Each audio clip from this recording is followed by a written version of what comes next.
Grow app में shares खरीदते कैसे हैं, शेयर्स बेचते कैसे हैं, शेयर्स खरीदने के लिए ग्रो ऐप में पैसे कैसे ऐड करते हैं और प्रॉफिट कमाने के बाद उन पैसों को ग्रो ऐप से अपने बैंक अकाउंट में कैसे ट्रांसफर करते हैं, ये सब तो मैं आपको इस वीडियो में बताऊंगा ही। इसके अलावा आपको ग्रो ऐप को चलाना भी सिखाऊंगा ताकि आप ग्रो ऐप के जरिए अच्छे से शेयर्स में इन्वेस्ट कर सको। आपको ग्रो ऐप की हर एक चीज के बारे में पता चल सके। अब देखो, जैसे मैंने यहाँ पे ग्रो ऐप खोल लिया है, यहाँ पे सबसे ऊपर आपको सर्च का आइकन दिखाएगा और बगल में आपकी प्रोफाइल का आइकन दिखाएगा। यहाँ पे अगर आप अपनी प्रोफाइल पे क्लिक करोगे तो एक पेज खुलेगा। इसके बारे में आपको डिटेल में आगे बताऊंगा। अभी हम बैक करते हैं और यहाँ पर हम देखते हैं निफ्टी 50 और बैंक निफ्टी लिखा हुआ है। अब देखो, निफ्टी 50 में क्या होता है, निफ्टी 50 में हमारे देश की जो टॉप 50 बड़ी बड़ी कंपनियां होती हैं उनके शेयर्स होते हैं। अब जैसे निफ्टी 50 में यहाँ पे दिखा रहा है, निफ्टी 50 का करंट प्राइस है 17,645 रूपए और आज के दिन उसकी वैल्यू 1% गिर गई है, यानी कि 181 रूपए लगभग उसकी वैल्यू गिर गई है। अब यहाँ पर अगर आप निफ्टी 50 पर क्लिक करोगे ना तो इसके बारे में सारी डिटेल्स आ जाएंगी। आप यहाँ नीचे देख सकते हो, यहाँ पे निफ्टी 50 में अभी करेंटली जो टॉप 50 कंपनी है उनकी डिटेल्स आपको यहाँ पर मिल जाएंगी। यहाँ पे लिखा है ना, ये रिलायंस, TCS, HDFC बैंक, ऐसी जो टॉप 50 कंपनियां हैं वो निफ्टी 50 में है और उन सभी की डिटेल्स यहाँ पर आपको दिखा रहा है। यहाँ पर हम इसे बैक कर देंगे। अब इसके बगल में देखो, यहाँ पे लिखा है बैंक निफ्टी। अब बैंक निफ्टी पे क्लिक करोगे तो बैंक निफ्टी की सारी डिटेल्स बता देगा कि इसका 42,000 रूपए अभी प्राइस चल रहा है और आज के दिन वो 0.26% उसकी वैल्यू गिर गई है। बैंक निफ्टी में हमारे देश के जो टॉप 12 बैंक होते हैं उनके शेयर्स होते हैं। अब जैसे यहाँ पर सी ऑल पे आप क्लिक करोगे तो HDFC, ICICI bank, SBI bank, Kotak Mahindra bank, ऐसे 12 बैंक जो टॉप के हैं उनके शेयर्स इसमें दिखाएगा। तो सवाल ये उठता है कि निफ्टी 50 और बैंक निफ्टी को देखकर पता क्या लगाया जाता है। तो देखो, इसमें हमारे देश की टॉप की कंपनियां आती हैं। अगर वही अच्छा परफॉर्म नहीं करेंगी तो इससे पता चल जाता है कि शेयर मार्केट अच्छा परफॉर्म नहीं कर रही है। तो साफ सीधी बात है, इसे देखकर हम ये पता लगाते हैं कि आज शेयर मार्केट कैसा परफॉर्म कर रहा है। ठीक है, इसके नीचे देखो, एक्सप्लोर वाले सेक्शन में लिखा है मोस्ट बोट ऑन ग्रो। इस वाले सेक्शन में हमें ये दिखाता है कि अभी के टाइम पे ग्रो ऐप में सबसे ज्यादा शेयर्स कौन से बिक रहे हैं, यानी कि ग्रो ऐप पर इन्वेस्टर्स कौन से शेयर्स खरीदना ज्यादा प्रेफर कर रहे हैं, कौन से शेयर्स हम जैसे इन्वेस्टर ज्यादा खरीद रहे हैं, वो हमें यहाँ पे दिखाता है। मतलब इन्फोसिस, विप्रो, टाटा स्टील और निप्पॉन जैसे जो शेयर्स हैं उन्हें अभी लोग ज्यादा खरीद रहे हैं।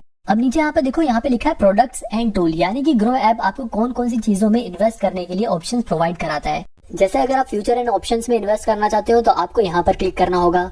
अगर आप इंट्राडे ट्रेडिंग में इन्वेस्ट करना चाहते हो तो आपको यहाँ पर क्लिक करना होगा। और अगर आप ऑल स्टॉक्स पे क्लिक करोगे तो आपके पास जितने भी स्टॉक शेयर मार्केट में लिस्टेड हैं वो सारे शेयर्स दिखा देंगे। यहाँ पे वो सारे शेयर्स अवेलेबल है, आप नीचे स्क्रॉल करके देख सकते हो। और इसके बगल में एक है IPO का सेक्शन। IPO में क्या होता है, जब कोई कंपनी पहली बार पब्लिक से शेयर्स के बदले में पैसा मांगती है तो वो IPO में दिखाता है। तो यहाँ पर अगर किसी कंपनी का IPO आता है तो वो ओपन में दिखाएगा। और इस क्लोज वाले सेक्शन में देखो, एवलॉन टेक्नोलॉजीज का एक IPO दिखा रहा है। इसका मतलब ये है कि अभी जल्दी ही इस कंपनी का IPO बंद हुआ है। इसके अलावा आप अपकमिंग में आने वाले IPOs के बारे में भी देख सकते हो। जैसे यहाँ पे मामाअर्थ, गो डिजिट, गो एयर, ओयो जैसे जो फेमस कंपनियां हैं उनका IPO आने वाला है। जैसे ही इनके IPO की डेट अनाउंस हो जाएगी वो यहाँ ओपन वाले सेक्शन में आ जाएगा, जहाँ से आप IPO में इन्वेस्ट करने के लिए अप्लाई कर सकते हो। अब इसके नीचे आप गेनर्स और लूजर नाम का ये सेक्शन देख सकते हो। गेनर्स में क्या आता है, आज के दिन शेयर मार्केट में जिन कंपनियों के शेयर प्राइस ने सबसे ज्यादा उछाल ली है, यानी कि सबसे ज्यादा जिन कंपनियों का शेयर प्राइस बढ़ा है, जैसे कि यहाँ पे लार्ज लिखा है तो लार्ज कैप यानी कि जो बहुत बड़ी कंपनियां होती हैं उन कंपनियों में से किस कंपनी का शेयर प्राइस सबसे ज्यादा बढ़ा है वो यहाँ पे दिखा रहा है। जैसे कि नेस्ले इंडिया का शेयर प्राइस 20,199 रूपए है और उसका प्राइस आज के दिन ही 3.70% बढ़ गया, यानी कि 730 रूपए लगभग बढ़ गया है। और यहाँ पर आप देख सकते हो कि इसका शेयर प्राइस थोड़ा बहुत घट बढ़ रहा है।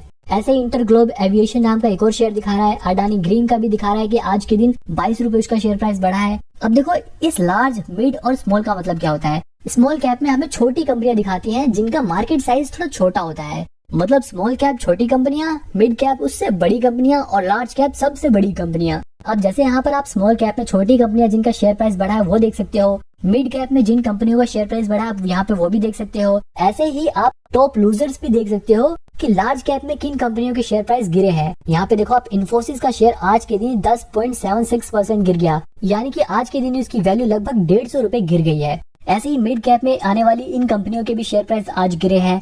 स्मॉल कैप में आने वाली सोनाटा सॉफ्टवेयर्स और बालाजी एमिनीज जैसी कंपनियों के शेयर प्राइस आज के दिन लगभग 4-5% गिर गए हैं। तो मतलब गेनर्स में हम ये देख सकते हैं कि किन कंपनियों का शेयर प्राइस बढ़ा है और लूजर में हम ये देख सकते हैं कि किन कंपनियों का शेयर प्राइस गिरा है। इसके नीचे एक मार्केट न्यूज का सेक्शन दिखाता है जिसमें शेयर मार्केट से रिलेटेड कुछ जरूरी न्यूज भी मिल जाती है। तो ये एक्सप्लोर वाले सेक्शन में बस इतना ही था। अब अगर आपको किसी शेयर के बारे में सर्च करना है तो वो आप कैसे करोगे। जैसे अभी हम यहाँ पर रिलायंस इंडस्ट्रीज का शेयर खोल लेते हैं। क्योंकि रिलायंस एक बहुत बड़ी कंपनी है। सबसे ऊपर यहाँ पर आपको उसका करंट प्राइस दिखा देगा। जैसे यहाँ पर इसका करंट प्राइस 2370 रुपए है और आज के दिन उसकी जो वैल्यू है वो 0.6% बढ़ी है, यानी कि लगभग 14 रुपए उसका शेयर प्राइस बढ़ा है। अब एक दिन के बगल में यहाँ पे 1 वीक का भी लिखा है। आप इस ऑप्शन पे क्लिक करोगे तो एक हफ्ते में इस कंपनी ने कैसा परफॉर्म किया है वो दिखा देगा। इसी तरह अगर आप 1 मंथ का करके देखोगे तो एक महीने में इसकी वैल्यू लगभग 7% बढ़ी है, यानी कि लगभग 150 रुपए इसका शेयर प्राइस बढ़ गया है। इसी तरह अगर आप 1 साल का करके देखोगे तो 1 साल में इस कंपनी ने कुछ खास परफॉर्म नहीं किया, बल्कि लगभग 6.5% इसकी वैल्यू गिरी है, यानी कि लगभग 162 रुपए 1 साल में इसका शेयर प्राइस गिरा है। इसीलिए बोलते हैं कि जब भी आप शेयर को खरीदो तो लंबे समय के लिए खरीदो। लंबे समय का मतलब 5-7 साल से ऊपर के लिए खरीदो। अब आप यहाँ पर 5 साल का क्लिक करके देखोगे तो 5 साल में 154% इसकी वैल्यू बढ़ी है, यानी कि लगभग 1400 रुपए इसकी वैल्यू बढ़ गई है। सोचो कितना ज्यादा प्रॉफिट हुआ है। अब अगर आप होल में करके देखोगे तो यहाँ पर आप देख सकते हो इसकी वैल्यू जो है वो 4470% लगभग इसकी वैल्यू बढ़ गई है, यानी कि लगभग 2300 रुपए इसकी वैल्यू बढ़ गई है। आप यहाँ पे क्लिक करके देखोगे तो यहाँ पे ईयर वाइज इसकी वैल्यू भी दिखा रहा है। अब यहाँ पर हम सबसे पीछे जाते हैं और यहाँ पे देखते हैं 2002 में इसका जो शेयर प्राइस था वो लगभग 50 रुपए था और आज के टाइम पे वो शेयर लगभग 2300 रुपए का हो गया है। सोचो कितना ज्यादा प्रॉफिट है। मतलब अगर किसी ने इस शेयर में 20-21 साल पहले सिर्फ 500 रुपए लगाए होते तो उसकी वैल्यू लगभग 23,000 रुपए हो गई होती, और अगर किसी ने इसमें सिर्फ 5,000 रुपए लगाए होते उस टाइम पर तो आज उसकी वैल्यू लगभग 2,30,000 रुपए हो गई होती। और अगर उस टाइम पर किसी ने इस कंपनी के 10,000 शेयर्स खरीद लिए होते तो आज वो आदमी करोड़पति होता। तो मतलब यही है कि इस टाइमलाइन को देखकर आप इस कंपनी की पास्ट परफॉर्मेंस से लेकर उसकी करंट परफॉर्मेंस तक को पता लगा सकते हो। अब आप यहाँ पर कोने में देख सकते हो, यहाँ पर लिखा है ऑयल एंड गैस फ्यूल्स। ये क्या है, यानी कि जो ये कंपनी है ये क्या करती है, ये किस कैटेगरी में है। तो ये company oil gas and fuel category से बिलोंग करती है। जैसे अभी मैं आपको यहाँ पर कोलगेट का शेयर दिखाता हूँ। तो कोलगेट का शेयर अगर आप देखोगे तो कोलगेट क्या है, कोलगेट एक पर्सनल प्रोडक्ट है जिसे हम यूज करते हैं अपनी डेली लाइफ में। तो देखो इसकी कैटेगरी यहाँ पर पर्सनल प्रोडक्ट दिखा रहा है। ऐसे अगर आप टाटा स्टील को देखोगे तो स्टील क्या है, एक मेटल है। तो टाटा स्टील जो कंपनी है वो मेटल एंड माइनिंग कैटेगरी की है। आई होप अब आपको ये कैटेगरी समझ आई होगी। अब वापस हम अपने रिलायंस वाले शेयर पे चलते हैं। इसके नीचे है ओवरव्यू। ओवरव्यू में आप देख सकते हो परफॉर्मेंस लिखा हुआ है। परफॉर्मेंस मतलब आज के दिन इस कंपनी के शेयर की वैल्यू सबसे ज्यादा कितनी बढ़ी है वो टुडेज हाई में दिखाएगा, और आज के दिन उस शेयर की वैल्यू सबसे ज्यादा कम कितनी हुई है वो चीज हमें टुडेज लो में दिखाएगा। इसी तरह से अगर आप 52 वीक्स का देखोगे, यानी कि पिछले 1 साल में इस शेयर की वैल्यू सबसे ज्यादा कितनी बढ़ी है वो हमें यहाँ पर दिखाएगा, और पिछले 1 साल में इस शेयर की वैल्यू सबसे कम कितनी हुई है वो हमें यहाँ पे दिखाएगा। जैसे कि पिछले 1 साल में रिलायंस की सबसे कम वैल्यू 2180 रुपए हो गई थी, और पिछले 1 साल में इसकी हाईएस्ट वैल्यू कितनी पहुंच गई थी, 2856 रुपए। अब यहाँ पे थोड़ा और नीचे आएंगे तो मार्केट डेप्थ नाम से ये पोर्शन दिखाएगा। यहाँ पे लिखा है बाय ऑर्डर्स और सेल ऑर्डर्स, यानी कि आज के दिन कितने % बायर्स इस शेयर को खरीदना चाहते हैं और आज के दिन कितने % इन्वेस्टर इस शेयर को बेचना चाहते हैं वो हमें यहाँ पे दिखा रहा है। जैसे यहाँ पर लगभग 70% जो इन्वेस्टर हैं वो अपने शेयर को बेचना चाहते हैं, और किस वैल्यू पे बेचना चाहते हैं वो हमें यहाँ पे आस्क प्राइस में दिखा रहा है। जैसे यहाँ पर 2371 रुपए पे लगभग 600 लोग अपना शेयर बेचना चाहते हैं। वहीं आप यह देख सकते हो कि कितने लोग बाय करना चाहते हैं। लगभग 30% इन्वेस्टर इस शेयर को खरीदना चाहते हैं, और वो कितने प्राइस में खरीदना चाहते हैं वो भी हमें यहाँ पर नीचे दिखा रहा है। जैसे लगभग 370 रुपए में इतने लोग खरीदना चाहते हैं, और इसके नीचे टोटल एग्जैक्ट क्वांटिटी भी दिखा रहा है कि लगभग कितनी क्वांटिटी लोग खरीदना चाहते हैं, यानी कि लगभग 2,57,000 शेयर लोग खरीदना चाहते हैं, जबकि लोग 6,15,000 शेयर बेचना चाहते हैं। तो इसे देखकर हम ये पता लगाते हैं कि कितने लोग शेयर बेचना चाहते हैं और कितने लोग शेयर खरीदना चाहते हैं। अब इसके और नीचे आओगे तो यहाँ पर एक्सपर्ट रेटिंग लिखा हुआ है, यानी कि एक्सपर्ट्स का क्या मानना है। तो यहाँ पर 84% एक्सपर्ट्स के हिसाब से इस कंपनी के शेयर को हमें खरीदना चाहिए, जबकि 10% जो एक्सपर्ट है वो कह रहे हैं कि जिनके पास ये शेयर है वो अपने शेयर्स को होल्ड करके रखो, यानी कि उन शेयर्स को बेचो मत, आगे इनकी वैल्यू और बढ़ेगी, ऐसा 10% इन्वेस्टर कह रहे हैं। और 6% एक्सपर्ट ये कह रहे हैं कि आप इस शेयर को बेच दो। तो इस वाले पोर्शन में हमें ये दिखाया जाता है कि एक्सपर्ट का क्या मानना है कि शेयर को खरीदना चाहिए या शेयर को बेच देना चाहिए। अब इसके नीचे और आओगे तो फंडामेंटल का सेक्शन दिखाएगा। अभी देखो ये छोटा सा फंडामेंटल समझाने वाला पोर्शन बहुत बड़ा है और ये बहुत ही इंपॉर्टेंट चीज भी है। इस फंडामेंटल के जरिए हम ये पता लगा सकते हैं कि क्या ये कंपनी इन्वेस्ट करने लायक है या नहीं। क्या इस कंपनी में अगर हम अपने पैसे लगाएंगे तो हमारे पैसे बढ़ेंगे भी या नहीं बढ़ेंगे। तो मतलब आपको ये शेयर खरीदना चाहिए या नहीं खरीदना चाहिए, ये डिसीजन डिपेंड करता है फंडामेंटल एनालिसिस पे। और ये फंडामेंटल एनालिसिस आप इन्हीं सभी फंडामेंटल्स को देखकर कर सकते हो। लेकिन ये करना कैसे है, ये सीखने के लिए आप मेरी ये वाली वीडियो देख सकते हो, जिसमें मैंने काफी डिटेल में और काफी सिंपल तरीके से फंडामेंटल एनालिसिस करना सिखाया है। हालांकि अभी मैं इस वीडियो में आपको ये एनालिसिस करके नहीं दिखा सकता, क्योंकि ये थोड़ा बड़ा प्रोसेस है, और अगर इसी वीडियो में हम ये करने लग गए तो ये वीडियो बहुत बड़ी हो जाएगी। नीचे हम यहाँ पर फाइनेंशियल्स देख सकते हैं, यहाँ से हम पिछले कुछ सालों में कितनी कमाई हुई है वो देख सकते हैं। इसी तरह हम प्रॉफिट भी देख सकते हैं कि रेवेन्यू में से एक्सपेंस को माइनस करने के बाद जो कंपनी के पास प्रॉफिट बचा, यानी कि कंपनी के पास जो मुनाफा बचा वो कितना है, हम ये देख सकते हैं यहाँ से। इसके अलावा कंपनी की नेट वर्थ भी हम यहाँ से देख सकते हैं कि कंपनी हर साल बड़ी हो रही है या नहीं बड़ी हो रही है। यहाँ पर देखो आप, हर साल कंपनी की जो वैल्यू है वो बड़ी होती जा रही है, कंपनी और भी बड़ी होती जा रही है। इस फाइनेंशियल वाले पोर्शन से हमें ये पता चलता है कि क्या कंपनी हर साल प्रॉफिट कमा रही है, और अगर वो प्रॉफिट कमा रही है तो क्या उसका प्रॉफिट हर साल बढ़ रहा है या नहीं बढ़ रहा। जैसे यहाँ पर ईयरली देखा जाए तो रेवेन्यू इसका हर साल बढ़ ही रहा है। हालांकि 2021 में इसका रेवेन्यू थोड़ा गिरा था, लेकिन उसके बाद से इसका रेवेन्यू बढ़ा ही है। अब इसके नीचे देखेंगे लिखा है अबाउट कंपनी। अब इस वाले पोर्शन पे अगर करोगे तो कंपनी की डिटेल्स आपके पास आ जाएंगी। जैसे रिलायंस इंडस्ट्रीज का अभी के टाइम पे जो सीईओ है वो मुकेश अंबानी है, तो यहाँ पर वो लिखा हुआ है, और ये कंपनी 1973 से है वो भी लिखा हुआ है। और इस रिलायंस इंडस्ट्रीज के अंदर जो जो कंपनियां आती हैं, जो जो इनके प्रोडक्ट्स हैं वो सब यहाँ पर दिखाता है। जैसे यहाँ पर आप जियो को देख सकते हो, हमारा जो जियो सिम होती है वो भी रिलायंस इंडस्ट्रीज की ही है। रिलायंस फ्रेश भी रिलायंस इंडस्ट्रीज के अंदर ही आता है। तो अबाउट कंपनी से हमें ये पता चल जाता है कि कंपनी क्या करती है, और कंपनी को अभी चला कौन रहा है, और कंपनी कब से है। इसके बाद नीचे आता है शेयर होल्डिंग पैटर्न। आप शेयर होल्डिंग पैटर्न में ये देख सकते हो कि प्रमोटर के पास, यानी कि जो कंपनी के फाउंडर्स हैं जिन्होंने कंपनी खोली है, उनके पास कितने शेयर्स हैं। तो यहाँ पर आप देखो प्रमोटर्स के पास 50% शेयर्स हैं। इसके अलावा फॉरेन इंस्टीट्यूशन के पास भी 23.43% शेयर्स हैं। फॉरेन इंस्टीट्यूशन प्रोफेशनल इन्वेस्टर्स होते हैं जिनका काम इन्वेस्टमेंट करने का होता है। तो जिस कंपनी के शेयर में फॉरेन इंस्टीट्यूशन का शेयर होल्डिंग पैटर्न ज्यादा हो तो समझ जाना उस कंपनी में दम है।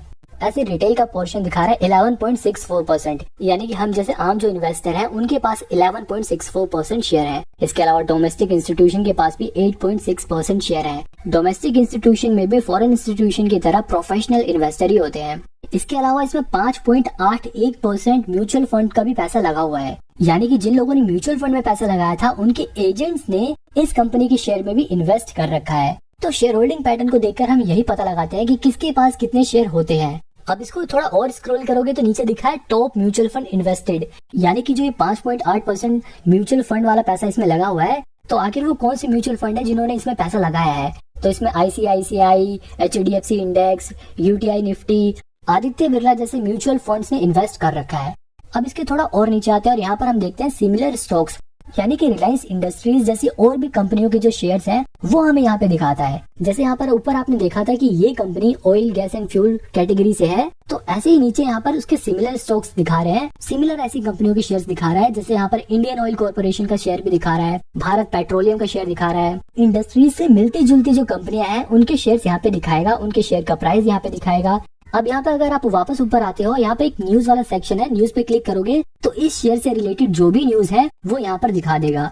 अब इसके बगल में इवेंट का सेक्शन दिया हुआ है, इवेंट में शेयर से रिलेटेड जो जो चीजें हुई हैं वो दिखाता है। जैसे बोनस एंड स्प्लिट, अगर इस कंपनी ने बोनस शेयर इशू किया होगा तो वो भी यहाँ पे दिखाएगा। अगर ये कंपनी डिविडेंड देगी तो वो भी यहाँ पे दिखाएगा। अगर इनकी एनुअल मीटिंग होगी, कुछ भी अनाउंसमेंट होगी तो वो सब यहाँ पे हमें दिखाता है। जैसे यहाँ पर 20 जनवरी 2023 को बोर्ड मीटिंग हुई थी इनकी, तो उसकी अनाउंसमेंट यहाँ पर हुई थी। तो इसी तरह थोड़ा और नीचे करोगे तो यहाँ पर 18 अगस्त 2022 को इन्होंने डिविडेंड दिया था, तो उसकी अनाउंसमेंट इन्होंने यहाँ पे करी थी।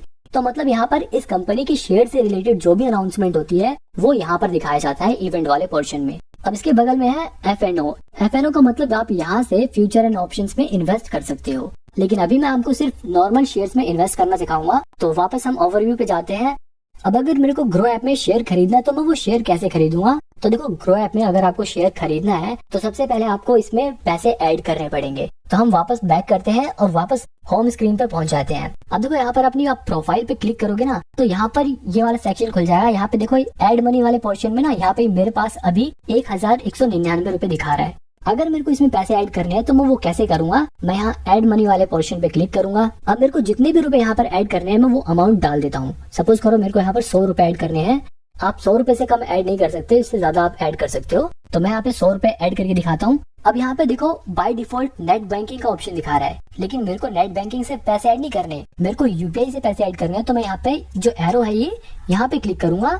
यहाँ पे क्लिक करते ही ऑप्शन खुल जाएगा पेमेंट ऐड करने का। तो यहाँ पर मैं अपने पेटीएम की यूपीआई आईडी से पैसे ऐड करना चाहता हूँ, तो मैं इस पे ऐड 100 पे कर दूंगा। ये थोड़ा लोड होगा। अब मैं यहाँ पर जैसे ही अपना पेटीएम खोलूंगा तो यहाँ पर उस पेमेंट का ऑप्शन दिखाएगा। यहाँ पे मैं इस पे क्लिक करके पेमेंट कर दूंगा। जैसे ही मेरी यहाँ पर पेमेंट कंप्लीट हो जाएगी, यहाँ पर पेमेंट सक्सेसफुल लिखा आ जाएगा और यहाँ पर मेरे पैसे ऐड हो जाएंगे। अब मैं वापस अगर अपनी प्रोफाइल पर आपको खोल के दिखाऊं तो यहाँ पर आप देखो पहले मेरे पास 1100 रुपए थे, अब लगभग 1200 रुपए हो गए। और अब मैं आपको एक शेयर खरीद के दिखाता हूँ। अब जैसे मेरे को डाबर का एक शेयर खरीदना है तो मैं यहाँ पे डाबर सर्च करूंगा और डाबर कंपनी का शेयर यहाँ पे दिखा देगा। अब इस शेयर को खरीदने के लिए मैं बाय वाले ऑप्शन पे क्लिक करूंगा और यहाँ पर मेरे को कितने शेयर खरीदने हैं मैं वो क्वांटिटी यहाँ पे डाल दूंगा। जैसे मेरे को एक शेयर खरीदना है तो मैं यहाँ पे एक डाल के दिखा देता हूँ आपको। नीचे यहाँ पे दिखा रहा है प्राइस मार्केट, यानी कि आप इस शेयर को इसके मार्केट प्राइस पे खरीदना चाहते हो, यानी कि जो अभी करंट इसका प्राइस दिखा रहा है, जैसे यहाँ पे दिखा रहा है 523 रुपए, क्या आप उस करंट प्राइस पे इसे खरीदना चाहते हो? या फिर अगर आपको लग रहा है कि इसका प्राइस थोड़ा और कम होगा तो आप इसे चेंज करके प्राइस लिमिट भी सेट कर सकते हो। यानी कि जैसे मान लो मेरे को ऐसा लग रहा है कि इसका शेयर प्राइस 522 रुपए हो जाएगा तो मैं यहाँ पर 522 डाल के लिमिट सेट कर दूंगा। और जैसे ही आज के दिन इसका शेयर प्राइस 522 रुपए होगा, ऑटोमेटिकली ग्रो मेरे लिए वो शेयर खरीद लेगा और वो शेयर मेरे डीमेट अकाउंट में आ जाएगा। और अगर आपको मार्केट प्राइस में खरीदना है तो इसे वापस मार्केट प्राइस में कर दो। यहाँ पे मैं इसे बाय कर देता हूँ। इसके अलावा अगर आप इसे इंट्राडे के लिए खरीदना चाहते हो तो वो भी यहाँ पे दिखा देगा। आप यहाँ पे सीधे अपनी क्वांटिटी डालो कि आपको कितने शेयर्स खरीदने हैं, 2 शेयर खरीदने हैं या 10 शेयर खरीदने हैं। आपके पास जितने पैसे होंगे उसी के हिसाब से आप इतने शेयर खरीद सकते हो। जैसे मैं यहाँ पे 5 शेयर खरीद सकता हूँ। इसके बाद यहाँ पे मार्केट प्राइस सेट करो या प्राइस लिमिट सेट करो। जैसे यहाँ पे 522 रुपए में प्राइस लिमिट सेट कर देता हूँ। जब भी आप इंट्राडे में ट्रेडिंग करो तो स्टॉप लॉस जरूर सेट करो। यहाँ पे आप स्टॉप लॉस सेट कर सकते हो कि अगर 520 रुपए से शेयर प्राइस नीचे जाता है तो ये लोग ऑटोमेटिकली मेरे शेयर को बेच दे ताकि मेरे को घाटा ना हो।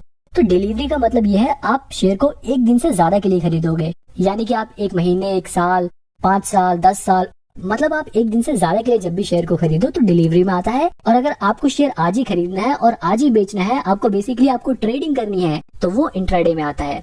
हालांकि क्योंकि अभी आप नए नए हो और आप अभी इन्वेस्टमेंट करना सीख रहे हो, इसलिए ट्रेडिंग वाला ऑप्शन मत क्लिक करना। अभी आप डिलीवरी में ही शेयर को खरीदना। तो मैं इसे डिलीवरी में ही रहने देता हूँ और यहाँ पर मैं आपको एक शेयर खरीद के दिखा देता हूँ। बाय पे क्लिक करते ही शेयर आप खरीद लोगे। अब यहाँ पे ऑर्डर डिटेल्स में देखोगे तो इस ऑर्डर से रिलेटेड सारी डिटेल्स आपके पास आ जाएंगी। अब जल्दी से मैं आपको निप्पॉन का ये शेयर भी खरीद के दिखा देता हूँ। यहाँ हमें क्वांटिटी डालनी है और नीचे प्राइस सेट करना है। इसके बाद हमें बाय पे क्लिक कर देना है। अब ये शेयर भी आपको अपनी होल्डिंग्स में दिखा देगा। आप यहाँ नीचे देख सकते हो निप्पॉन इंडिया ETF लिमिटेड नाम से ये शेयर दिखा रहा है। अब मान लो अगर आपको ये शेयर बेचना है तो आप इसे बेचोगे कैसे? शेयर्स को सेल करते हुए भी सबसे ऊपर आपको क्वांटिटी डालनी होगी कि कितनी क्वांटिटी आप बेचना चाहते हैं। यहाँ पे मैंने निप्पॉन का एक ही शेयर खरीदा था तो मैं एक ही शेयर बेचना चाहता हूँ, इसलिए यहाँ पे एक क्वांटिटी दिखा रहा है। अगर आपके पास ज्यादा शेयर है तो आप यहाँ पे क्वांटिटी भी बढ़ा सकते हो। नीचे आपको प्राइस डालना है कि क्या आप मार्केट प्राइस पे बेचना चाहते हो अपने शेयर को, या फिर आप प्राइस लिमिट सेट करके भी आप अपने हिसाब से वहाँ पर प्राइस सेट कर सकते हो कि मेरे को इस प्राइस पर अपना शेयर बेचना है। तो मैं इसे 28 रुपए 11 पैसे पे ही बेचना चाहता हूँ। तो मैंने यहाँ पे वो प्राइस डाला और यहाँ पे सेल कर दिया। सेल ऑर्डर प्लेस, यानी कि अभी ये ऑर्डर प्लेस हो चुका है लेकिन अभी ये बिका नहीं है। जैसे इसका प्राइस 28 रुपए 11 पैसे होगा ये सेल सक्सेसफुल हो जाएगी। अब आपने जितने भी आज शेयर खरीदे या बेचे, आपको वो चीजें यहाँ पर ऑर्डर्स में दिखा देगा। अभी जैसे मैंने अभी आपको डाबर का शेयर खरीद के दिखाया था तो वो यहाँ पर दिखा रहा है। इसी तरह से मैंने आपको निप्पॉन इंडिया का भी शेयर खरीद के दिखाया तो उसकी भी क्वांटिटी यहाँ पे दिखा रहा है। लेकिन जो हमने निप्पॉन इंडिया का शेयर बेचा वो अभी तक सक्सेसफुल नहीं हुआ, क्योंकि हमने यहाँ पर प्राइस लिमिट सेट कर रखी थी 28 रुपए 11 पैसे की। लेकिन अभी उसकी जो वैल्यू है वो 28 रुपए 9 पैसे है, इसीलिए अभी वो हमारा शेयर बिका नहीं है। तो इस पे क्लिक करके मैं अपने इस ऑर्डर को मॉडिफाई भी कर सकता हूँ। मान लो मैं इसे चाहता हूँ कि ये 28 रुपए 10 पैसे पे ही बिक जाए, तो मैं इस पे क्लिक करूंगा और मॉडिफाई सेल कर दूंगा। मॉडिफाई सेल करते ही ये रिक्वेस्ट यहाँ पर इनके पास पहुंच जाएगी। अब जैसे 28 रुपए 10 पैसे पे इस शेयर को खरीदने वाले बायर्स आ जाएंगे, ये शेयर बिक जाएगा। अब यहाँ पर आप देख सकते हो कि ये शेयर बिक गया है। अब इस शेयर को बेचने के बाद आपका जो प्रॉफिट होगा वो यहाँ पर आपको दिखा देगा। अब आप यहाँ पर ये ध्यान दो कि जब भी आप किसी शेयर को बेचते हो तो उसके 80% तो उसका 80% वैल्यू आपको जभी के जभी आपको मिल जाती है, लेकिन 20% पैसा वो आपको 48 घंटे में देते हैं। अब मान लो मैंने शेयर सस्ते में खरीद कर महंगे में बेचकर प्रॉफिट कमाया। अब मैं उस प्रॉफिट को ग्रो ऐप से अपने बैंक में कैसे भेजूंगा? तो ऐसा करने के लिए आपको अपनी प्रोफाइल पर क्लिक करना है। तो यहाँ पर आपके पास जितने भी पैसे है वो यहाँ पे दिखा देगा। इस पर आप क्लिक करोगे तो क्लिक करते ही यहाँ पर एक ऑप्शन दिखा रहा है विड्रॉ का। अभी कितने पैसे उसमें से विड्रॉ कर सकते हो वो ऑप्शन यहाँ पे दिखा रहा है। जैसा कि मैंने आपको बताया था कि 80% पैसे तुरंत ट्रांसफर हो जाते हैं, 20% के लिए 48 घंटे का समय लगता है। तो वो 20% भी आप 48 घंटे बाद ट्रांसफर कर सकते हो। अभी जितना ट्रांसफर कर सकते हो वो ऑप्शन यहाँ पे दिखा रहा है। तो मैं यहाँ पे विड्रॉ वाले ऑप्शन पे क्लिक करूंगा। अब यहाँ पर देखो अवेलेबल बैलेंस दिखा रहा है 595 रुपए, मैं इतने पैसे निकाल सकता हूँ। तो यहाँ पर मैं अभी आपको 100 रुपए अपने बैंक में वापस भेज के दिखाता हूँ। तो यहाँ पर मैंने 100 रुपए डाले और यहाँ पे विड्रॉ पे क्लिक कर दिया। ऐसा करते ही ये मुझसे मेरा पिन मांगेगा, तो मैंने यहाँ पर अपना फिंगरप्रिंट लगाया और ये विड्रॉ की रिक्वेस्ट प्लेस हो गई। अब थोड़ी देर में 100 रुपए मेरे अकाउंट में आ जाएंगे। इसके अलावा आप यहाँ पर ऑल ऑर्डर्स पे क्लिक करोगे तो यहाँ पर आपने जितने भी शेयर्स खरीदे या बेचे हैं वो सारी डिटेल्स आपको यहाँ पर दिखा देगा। इसके नीचे आप यहाँ पर बैंक डिटेल्स देख सकते हो। इस पे क्लिक करोगे तो आपने अपना जो बैंक अकाउंट ग्रो ऐप से लिंक कर रखा है वो दिखा देगा। अगर आपको कोई और बैंक अकाउंट लिंक करना है तो आप यहाँ पर ऐड अनदर बैंक पे क्लिक करोगे और उसके बाद यहाँ पर बैंक सिलेक्ट करके अपनी डिटेल्स भरकर अपना दूसरा बैंक ऐड कर सकते हो। इसके बाद आप यहाँ नीचे देख सकते हो कस्टमर सपोर्ट लिखा है। अगर आपको ग्रो ऐप में कोई भी प्रॉब्लम आ रही है और आपको ग्रो ऐप के कस्टमर सपोर्ट से बात करनी है तो आप उसके लिए यहाँ पर क्लिक कर सकते हो। इसके नीचे आपको रिपोर्ट्स का सेक्शन मिल जाएगा जहाँ से आप अपनी टैक्स फाइलिंग के लिए रिपोर्ट्स को डाउनलोड कर सकते हो। यहाँ से आप अपनी PNL रिपोर्ट को भी डाउनलोड कर सकते हो, ग्रो की बैलेंस स्टेटमेंट को डाउनलोड कर सकते हो, टैक्स फिल करने के लिए टैक्स प्रूफ को डाउनलोड कर सकते हो। इसके अलावा ऊपर आपको सेटिंग का ऑप्शन दिखेगा। अगर आप इस पे क्लिक करोगे तो यहाँ पर डार्क मोड को यहाँ से बंद कर सकते हो, आप इसे चालू भी कर सकते हो। आप यहाँ से इसकी नोटिफिकेशंस को मैनेज कर सकते हो। अगर आपको अपने ग्रो ऐप का पासवर्ड बदलना है तो आप यहाँ से इसका पासवर्ड बदल सकते हो, इसका पिन बदल सकते हो। अगर आपको अपनी आईडी इस फोन से लॉग आउट करनी है तो आप यहाँ से लॉग आउट भी कर सकते हो। इसके अलावा आप शेयर्स पर रिसर्च करने के लिए, आप शेयर्स को ट्रैक करने के लिए अपनी खुद की वॉच लिस्ट भी बना सकते हो।